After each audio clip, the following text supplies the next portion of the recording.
Hello, everyone, and welcome. I am so excited to be here today, and I have Coach Angela with me. Coach Angela, welcome. Thank you for being here. Thank you. Glad to be here. Yes, we have something very important to talk about today. We always do, but today is even more important because we do have a reading crisis, don't we? Definitely. And it's Yes. it's kind of statewide and country. It's in Yes. a reading And it's crisis. not skill based. The problem isn't skill. It's more than that. So that's what we're going to talk about today. But before we get started, Angela, I don't know if you've been watching our live shows. We always start with becoming coming now and here because most of us love to spend time in the past. How about yourself? Yes. I'm trying to get out of that, retrain my brain, but it does. Spending time Yes. in the past. What Yeah. should I have done? Yeah. Why Should did I I do done? this? Yeah. Why did I do this? Why didn't I do this? Right. And then usually we're not consciously saying let's go to the past and spend a lot of time over there and let's think about what I should have done, could have done. Right. It's Right? automatic. It gets pulled automatically. Right. Definitely does. Yeah. When events happen, you're triggered, automatically goes to maybe I should have Yeah. done that earlier. Yeah, and also sometimes I don't know about you, but I get waked up. I also get woke up from like my brain will wake me up and take me to the past and to start thinking in the middle of night. I'm like, excuse me, we're not thinking about this right now. We're gonna sleep. Yes. I And need it to can be sleep. one thing. It can be one thing that happened during the day. You just can't seem to Yeah. let it go. Yes. So past going to the past seems to be like everybody does this, not one person. Everybody is doing it, and it's not even you want to do it, your brain just automatically does it. So how do we stop it? Obviously, we have to catch it and tell the brain, talk to the brain, right? We have our talk to the brain and tell it like, you know what? I don't want to be here anymore. I don't want to read the same chapter again. I don't want to watch the same thing again and again and again and again. I only want to take the lessons from it and I just want to let it go. Can we let it go, right? Yes. That's all we can take from it. So then I don't know about you, Angela, but also the future. A lot of us like to think about the future, which is very beautiful, right? To think about the future is good. It's good. But unfortunately, we don't just think about future, we actually think of it from the projecting the past onto it and thinking it's almost like a lens that goes in front of the future, which is the past. And then through that, we look through it and then we say, you know what, I don't want to do this because it might happen like it happened last week. I don't want to do this because it's going to happen like I did last year. Like all of these things will start forming for our Yep. future, Hmm. right? Does that happen to you? It does. How I can prevent it from happening, or I'm picturing how it should happen. What should happen Yeah. next? And a Yes. lot of times it is based on what I've done in the past. Yeah, it's usually from the past. So it's great to think about the future. And I'm not saying not to think about the future because it's so important.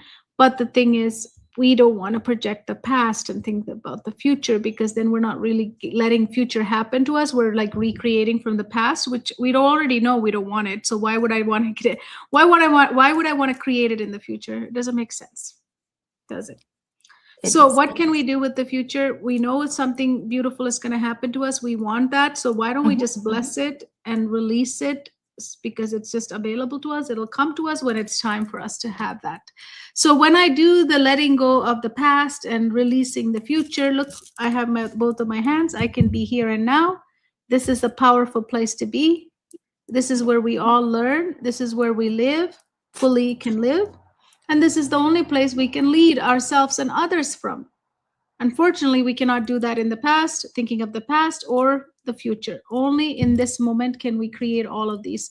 So, as we bring ourselves to now and here, is there something else you do, Angela, Coach Angela, to really bring yourself and ground yourself to this moment that you Um, I practice?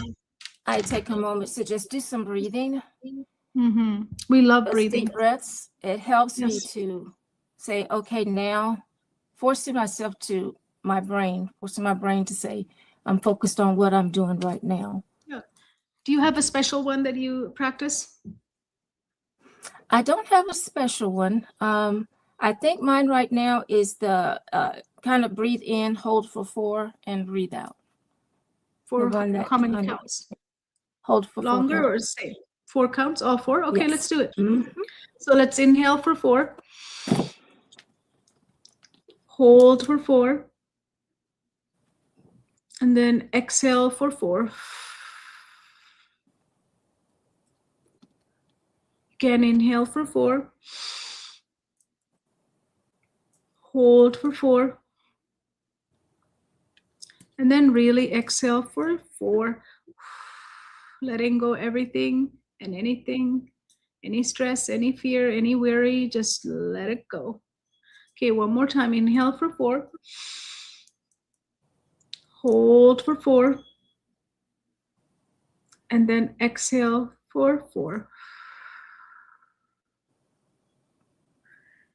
And let go everything and bring yourself now and here, because this is the only moment we have and we don't need to worry about anything else besides this moment, right? Yes. This Awesome. moment. So we want to talk about the real reading crisis. It's really is not skills. It's going to be something else. We're going to share with you that, but everyone's chasing what? When it comes to reading, everybody's chasing for the strategy that's going to work, the new programs that's coming out, the new framework. We have to use the new pacing guides. Like we just have to get something new because it's not working. Where's the new things that's going to work, right? But even if we bring all of this, something isn't adding up because students, kids are not learning. They're not reading. Not learning. Right. So what's happening, Angela, Coach Angela? What is actually happening then? But it's not so much, as you said, the frameworks or the strategies. They can be good or they may not work so well, but we have to look at the students that we are teaching. And a lot of times we are teaching to students who are not feeling safe to learn, or they are mirroring what their teacher is doing. The teacher seems to be upset that that child goes into a threat. It's basically what the nervous system is supposed to do, and it causes them to shield themselves. So we have to we're looking at strategies that know that they're evidence-based, the frameworks, but then there's some missing piece there when we are actually getting to these students. And learning the strategies and framework can get overwhelming to the teachers and the students if they're used to learning one way and now they have to change and learn another strategy. It becomes them learning along with the student. So everything is just not lining up correctly. So you're saying that the teachers have to learn all these new things that are coming in, and Yes. and then at the same time they're learning, they're teaching. But then even if we're bringing in all these new things, it's still not landing. It's not landing because we need to take a look at those students. What are they ready to learn? If we are they always ready? looking at that pacing guide to always see, am I on track to where I need to be? Well, this student over here may not be on track and not ready. So somewhere someone's going to get left behind if we're always looking at that end result of what we want a score to look like. And what we to say that we stayed on track with the pacing guide. Again, it's not so much the pacing guide, it's getting our students ready to learn. Yes. So what happens if we keep pushing our students to read and through this program when they're not ready? What is happening to them? What are some of the things you're seeing? I like to think of that when we're pushing our students to learn. It's almost like seeing a closed door and asking it to open. When we push them, they are trying to keep up. They are trying to get all of this knowledge in, but inside they are not ready. So some of them will tend to shut down. Sometimes we look at that student who is not saying anything, not doing anything, not causing behavior problems, but internally their nervous system has went into that fear state and they've shut down, because then they start to think, I can't read. I won't ever learn how to read. Why are they able to get it and I can't? So we're continuing to push them further when we have not gotten to that foundation of them arriving in the room first thing in the morning. We don't know what they've come from. But instead, we have to go right into instruction And that student's mind may be still on what happened to them over the weekend. Mm. So we're pushing and asking for progress where we are not allowing them to show up and be who they are in the classroom. And you as a teacher, I mean, before becoming a holistic neurogrowth success coach, you were doing a similar thing, right? Pushing the content onto the student. But now that as a coach, you don't see how this is even possible, right? I do. It's looking at it now, looking back, it's when I look at the students, and I can almost pinpoint certain students who came in and I thought they were on track and they were doing okay, but I can almost see now that they were not getting the material. I can often see where they shut down, and it showed up in low scores. So you're thinking that maybe they can't read, but they're not ready to be able to, or don't know how to be able to express themselves that way. They're showing up in fear. Their insides is fear. So we have to start with what the child needs. We have to look at the input and what we are giving that child.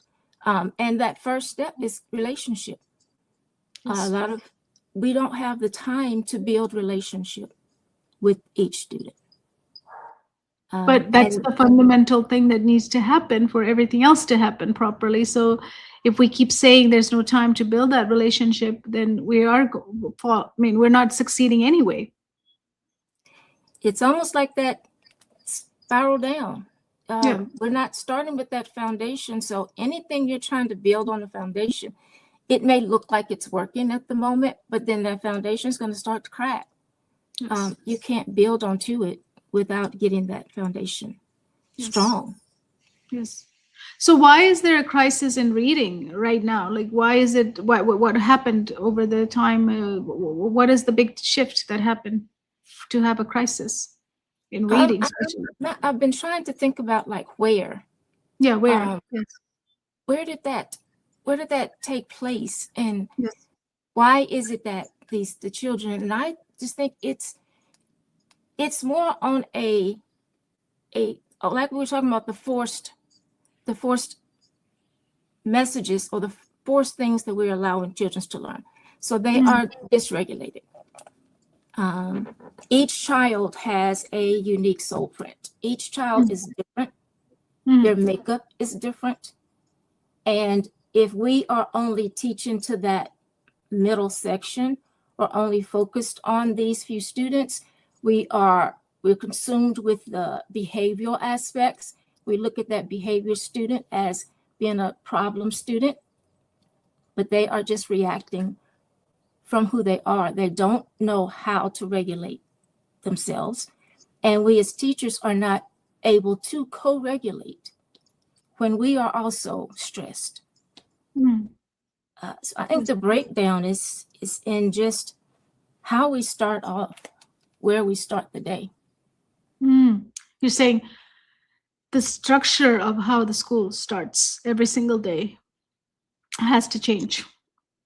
The structure needs to change.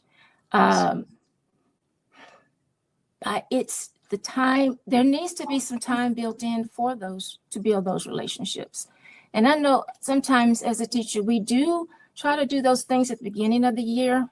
We try to take the time to get to know our students. But it should be something that is ongoing, not something that's just done for the first week of school, because things happen to these children throughout their time in the school year. So we have to always revisit those. We have to go back and see, what is it that this student needs over here? How can I meet this need? How can I meet the need of the individual?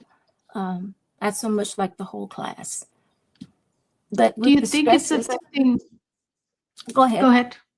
I was saying with the. No, I was just going to say, do you think Sorry, I was just going to ask: is it just affecting reading, or all of learning, all of the above? it is definitely not just affecting reading. It is affecting the entire day. Especially, I know sometimes if I get up in the morning and my morning for some reason doesn't go right. As you said, sometimes spending the night in the past, spending the night in the future. I get up, I'm already stressed. I'm running behind. I'm getting there late. I'm getting in. I'm looking at my lesson plan. I got to get this done. I got to get this. Students are walking in. I'm not seeing what they're going through. They are not knowing what I've gone through. Not to say that we have to go through every minute, but we still need to be able to recognize what we need to do. So if we don't do anything about this, what do you see is going to happen with reading?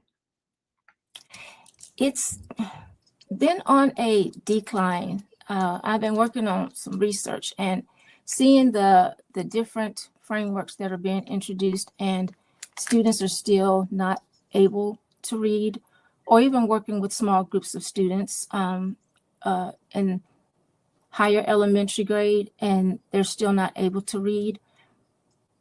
We're raising like a generation of students who are not able to, I think, function well in society.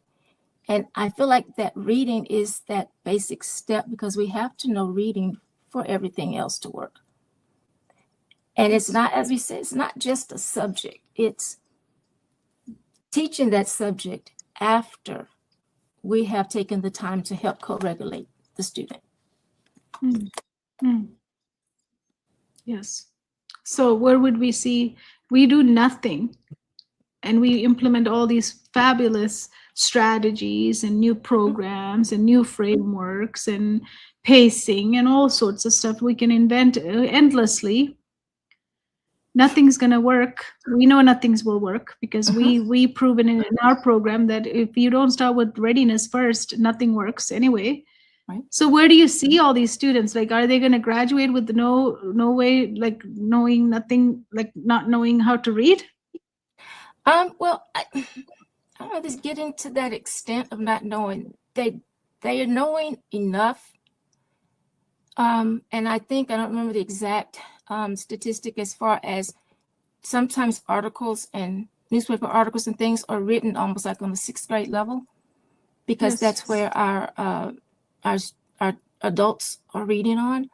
So it's not so much that they are not going to be able to read something. I just feel like the value of life, if still not able to find that co-regulation early on in life, and now you are an adult and you have to deal with adult things along with not being proficient in reading. That's where the challenge comes. When we're having adults and students who are graduating who feel like they don't have the next step, or they feel like they cannot do the next thing. So how do pacing guides impact students who need more time to guide, more time to build the foundation? What is a pacing guide? Can you explain to our listeners? Like, what is a pacing guide?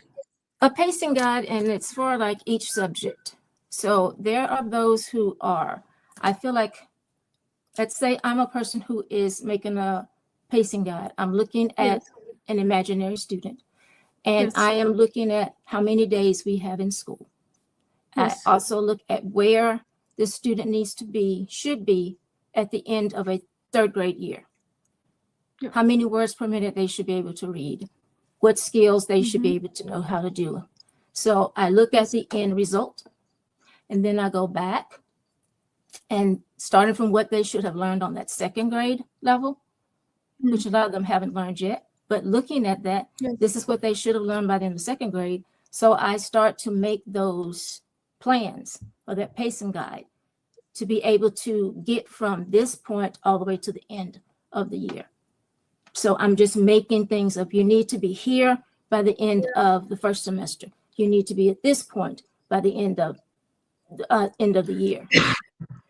So that's that pacing guide, whether it's, reading, math, science, because they're tested also throughout the year. So it's not just only end of the year, but there is a certain place they should be in order to have that assessment each semester. So making that pacing guide, if I'm supposed to know fractions by this test, then I have to have already taught fractions to my entire class. Whether or not they've understood addition and subtraction, I have to move on to fractions. Yes. So what happens if the pacing guide is, how would that impact students who need more time to build that foundation? If I already built the pacing guide, I guess if they don't fit in, they fall behind. Unfortunately, that's what seems to be happening is if that student has not gotten that foundation, it's either making the decision to see if that student needs another year retained to be able to get that foundation, or asking yourself, will another year actually make a difference? But a lot of times it is that student that is left behind because we still have to get to where we're supposed to be. And it is stressful for teachers because teachers genuinely do care about these children. Yes. They genuinely want to help.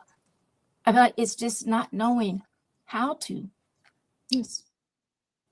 So if you're they're dealing with behavior a lot, you don't have Yep. the opportunity. Yes. That's right. That's what's happening in classrooms, is all full of behaviors right now. So what does a blocked learner actually look like, so that somebody who's watching us right now can identify what does a blocked or dysregulated student or learner looks like? Okay. A dysregulated student is one who they can be either or. They can be that student who is sitting in the classroom, who is not causing problems, who appears to be listening to your every word, but never raises their hand. Maybe does okay on a test, but you're not having problems out of that student. Or it could be that student who is always the behavior problem, constantly wants attention, constantly getting into trouble. Yes. All of that is those nervous systems who their internal nervous system is doing exactly what it was designed to do. If they don't feel safe, your nervous system causes you to shut down and saying you're not safe in this area. Yes. If your nervous system is saying that, I don't know, you as far as thinking of that future, if you're always thinking about not so much future, but what's going on at home. Yes. It's not, they need to be in a safe place. So it's not so much of what we see with these different students, they're just not really present. And that goes for the student who's quiet and the student who's misbehaving. They're not present in that moment. And we have to take time to figure out why. Mm-hmm. So what is the difference between a student who canned versus a student who's not ready? Okay. Can't and not ready. Sometimes we have students who truly cannot. If you're not able to blend a word together, look at the sounds, blend it together. If you're not able to do that, you're just not at that point of being able to do it. Maybe you have not been given that extra help at home. Maybe you didn't start off in that manner. So that student maybe cannot do the work. They just need some extra practice in it. They need a little bit more of group help, individual help. Yes. A student who is not ready, you don't really know, you don't know if they can or can't. The one who is not ready is not giving you that output that you need because they have not gotten that foundation. We're giving them lots of information, but we're not giving them that relationship. We're not giving them the tools that they need. We say can't read, can't focus, can't sit up, can't keep up. We're making a statement about their capacity. So looking at the problem inside, we look at it as something that needs to be fixed. So we have a meeting, or we recommend the student maybe be on medication. Not ready is other questions. What does this child need? What was never met in this child? What individual part of this child is not ready to receive whatever? Because it's a student who's not ready, you can pour in information all day. If they're not ready to receive it, it's not going to be helpful. Yes. And that student, they end up not trying. And I think sometimes students they're being honest and telling us what's going on, but we don't have the time to effort that we should be putting into it. For example, we see a student come in and knowing that they are genuinely different from what you know them to be, usually lively, but now they're coming in and all of a sudden it's just sleepy, tired. I don't want to do this. I can't do this. Not even looking at the paper. I can't do it. Mm. We see a difference. Something has taken place, but we have to, those questions. Do I stop and deal with this student, or do I continue teaching the class on what I have to get done for today? Mm. Yeah. So when you say unique learning identity, we call it SoulPrint, right? SoulPrint biology. Can you explain what that is for each child? SoulPrint is the makeup. We're all born and given certain characteristics. It's not that it's slower, faster, better, not worse. It's not that. It's just the individual makeup of who we are. And we all have that. Yes. So what we want is, with the SoulPrint biology, what we're looking at is, we are all given all these systems and we come with an identity to express ourselves. Unfortunately, over the years of learning it in the wrong way and learning being taught in the wrong way, in the wrong order, what happens is we start suppressing ourselves. Our own identity doesn't get expressed. So in our program, that's exactly what Readiness is all about. Readiness OS is all about, is to really look at what's being blocked, what's not being accessed, able to access themselves, and then getting them into flow so that they could express their SoulPrint biology, their unique identity, like you mentioned, right? So therefore, then learning can be accessible. It becomes enjoyable again. Enjoyable. Right? Yes. Do you want to add something? Do you have anything you were going to add? I was going to say that word enjoyable, that getting back to the children enjoying and wanting to learn. The teachers getting back to that passion they felt of wanting to teach the material, that they can see that light bulb go off and it gives them that extra to keep going. Yeah, absolutely. So what will shift when a teacher start honoring this SoulPrint biology instead of just forcing compliance or forcing new curriculums or new pacing system or whatever new thing that's coming our way? What will happen if the teacher starts honoring this? There will be changes. First of all, seeing the change in that student. That student, again, who is now feeling safe to learn. Now looking at things differently. No longer, I can't read, but now able to be ready to accept and to take in what's been given, whether it is the material, a new reading strategy, the next step in math, their nervous system now says, okay, now you're in a safe environment and it's okay.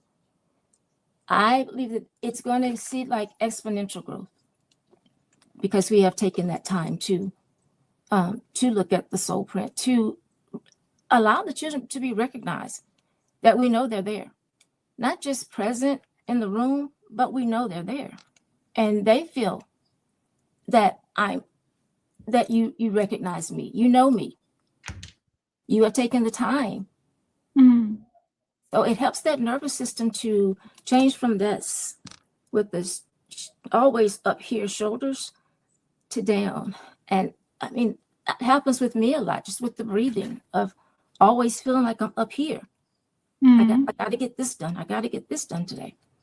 Yes. And that gets that's being put onto the student unnecessarily. How does co-regulation show up in real classroom? How do you see that happening in real classrooms? Co-regulation. I've thought about that a lot. I have one simple thing that we can do in the mornings. And as I said, going back to that, what I remember in the beginning of the year, standing at the door, greeting the children as they come in, letting them know that I'm concerned. You know, I see you got a haircut over the weekend. Is that a new jacket? Something to let them know that you have seen them, to let them know that, wow, you know, I'm glad somebody noticed, because they do things to get attention, that we're giving them that. It could be as simple as that each day. It could be a time during the day where you are getting to know each other, spending 15 minutes at the beginning of the day, even time walking to another. And I know sometimes with the hallways being quiet, but sometimes even just a conversation walking alongside a student. I noticed that you were looking a little bit down at the end of the class today. Is there something you need to talk to me about? Is there something that I can help you with? Yeah, I think the school system has to be redesigned in a way that co-regulation is just, even in these micro moments, but as a whole, it has to become the education, part of the education system. We think that regulation is like just an extra thing that comes on whenever we need it, right? That's kind of how we are sprinkling it. We sprinkle it. It has to be the foundation. I mean, that is the new education system that has to be birthed, is building on human first, and that regulation first, safety first, and learning about the system, the SoulPrint system, so that everybody knows how to get themselves ready to learn, right? Not only just getting these kids to co-regulate, but also teaching them how to get themselves ready to learn. Because without being ready to learn, pushing any content in any, it doesn't matter how fabulous the content is, it's not going to work, because the people are not ready. And more kids have shown us that they're not ready. And that's why we have huge behavior explosions that are happening. And then teachers are caught in the middle of a big tragedy, right? It's a tragic situation for many teachers, because they don't know what to do with it. They don't know what to do with a lot of the behaviors. So, and reading is that's the last thing anybody's going to think about. How do I get this kid to read? Because their behavior is the first thing we have to address to. And when behavior becomes the identity of a child, then that whole thing goes down another path, right? So definitely we need a new path. We need to create a new school system that honors this. Yes. It has to be given that platform, yes, in a bigger way, where this part of it is a very important part. It's like I said, that foundation. We have to start. If we're doing a lot of new frameworks, a lot of new strategies, we have to think about it's not necessarily the strategy is not good, but it's still not being, they're not receiving it. Yeah, it's not effective. It's not being effective. Yes. So if a teacher could change one thing tomorrow, what would you say would be the biggest shift for them if they could change one thing?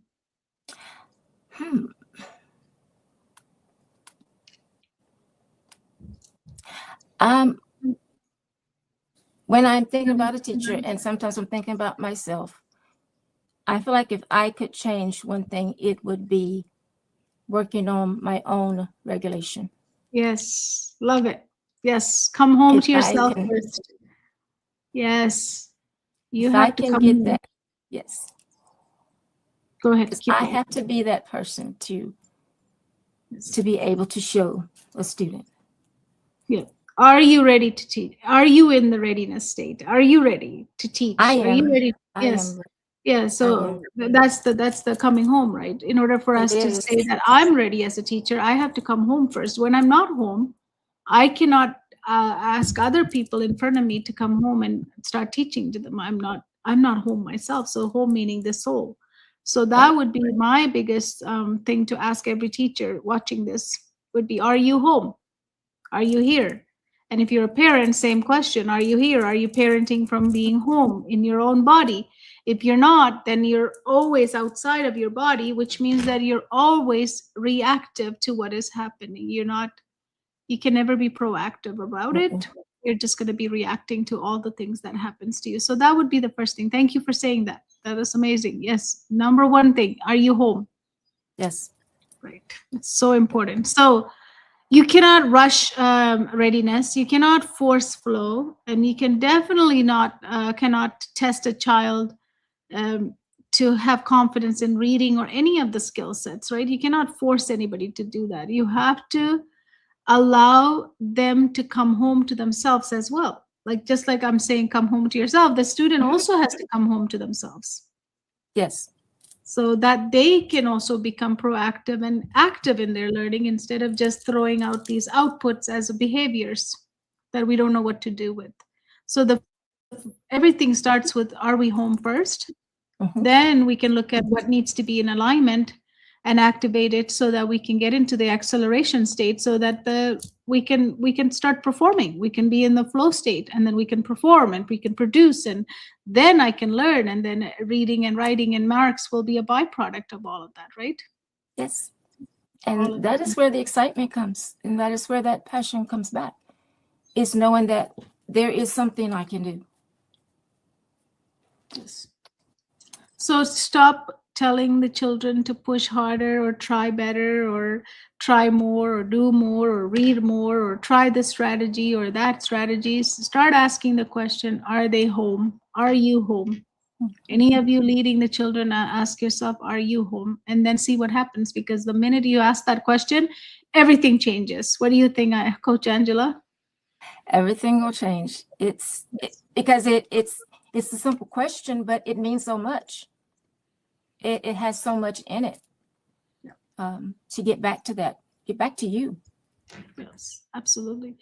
Thank you for bringing this topic. Reading is not only suffering, every subject is suffering in the classrooms right now. So, and teachers are struggling, parents are struggling, students are struggling. So, do we have a problem at hand? Yes, we do. And can we solve this? Yes, we can. There is a solution that we've been doing it for so many years that we have the solution. It starts with readiness. It starts with coming home here to our own soul so that we can then express our unique SoulPrint biology, just like your own unique identity. So thank you so much. Anything else you want to add, Coach Angela, before we end? No, I think that's everything. Yes, and thank you for being a beautiful teacher and also a holistic neurogrowth success coach.